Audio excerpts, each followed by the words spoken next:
The sphere of influence is shifting more towards being affected by cold air. This situation will continue until the 18th. On the 19th, we will still be affected by cold air.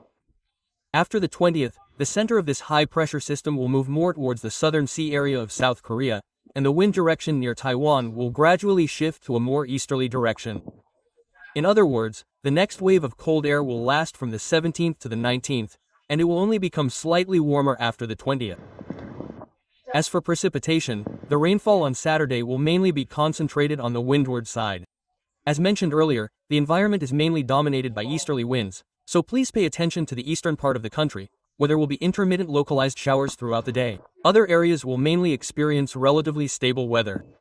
On Sunday, although the environment is still dominated by easterly winds, the moisture content will be slightly higher compared to Saturday. We can see from the quantitative precipitation trend chart that the rainfall in Taiwan and the eastern part of the country will increase slightly.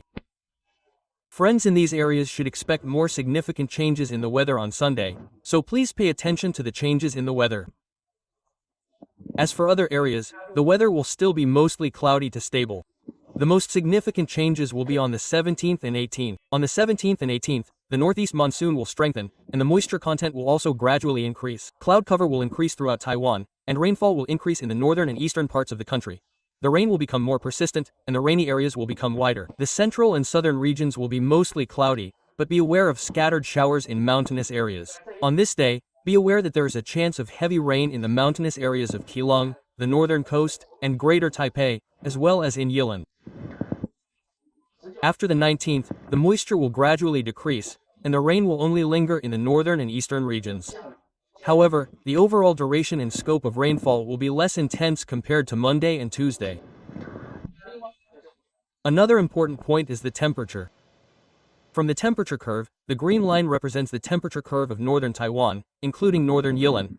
The red line represents the temperature curve of central Hualien, and the dark blue line represents the temperature curve of southern Taidong. Today, the high temperatures in various regions are generally around 26 to 30 degrees Celsius, but it may be slightly lower in the northern region, mainly due to more clouds. However, after the 15th and 16th, as the entire environment shifts to easterly winds, the high temperatures will slightly rebound. The rebound will be more noticeable in the northern region, and people in the north will feel it more. However, from the beginning, we can see that the entire temperature curve is clearly trending downwards. Even in the south and Taidong, on the 17th, 18th, and 19th, especially during the early morning hours, the temperature will gradually drop below 20 degrees Celsius. We can see that the coldest time of this cold air mass is expected to be on the 19th.